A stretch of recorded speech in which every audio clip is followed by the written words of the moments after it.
NDMA ने 13 से 17 जुलाई के दौरान शदीद बारिशों और मुमकिन सैलाब का अलर्ट जारी कर दिया। मजीद जानेंगे डॉन न्यूज़ के नुमाइंदे उमैद अली से। उमैद, बताइएगा अलर्ट में क्या कहा गया है?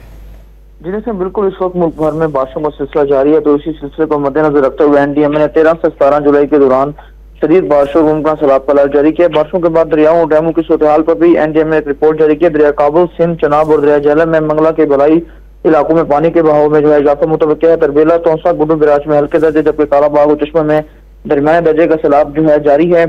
शदीद बारिशों के पेश नजर तौसा बराज में दरमियाने दर्जे की सैलाबी सूरत भी मुतवक्किल की जा रही है और सैलाब का भी खदशा जाहिर की जाए। इसी तरह दरिया सवात और उनके जो मुल्का नदी नालों हैं उनके में भी तूफानी का इम्कान है।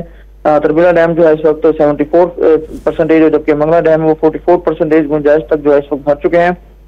डेरा गाजी खान और जो राजनपुर के कोई सलमान के जो हिल टोरेंट्स हैं उन पे जो उनके पहाड़ी इलाके हैं उनमें बरसाती नालों में पानी के बहाव में शदीद इजाफा मुतवक्किल है। तमाम इस तरह बलूचिस्तान के भी कुछ इलाकों में शदीद नालों में बहाव में इजाफा मुतवक्किल। दरियाई और जो नदी नालों के करीबी रिहायशी शदीद बारिशों और रात के औकात में मोहतात रहे। एनडीएमए ने जिला इंतजाम में मुतल्लिका इदारे और जो शहरी इलाके हैं उनमें अलर्ट के हवाले से मजीद हिदायत भी जारी कर दी हैं। जी बहुत शुक्रिया उमैद अली इन तफसीलात के लिए।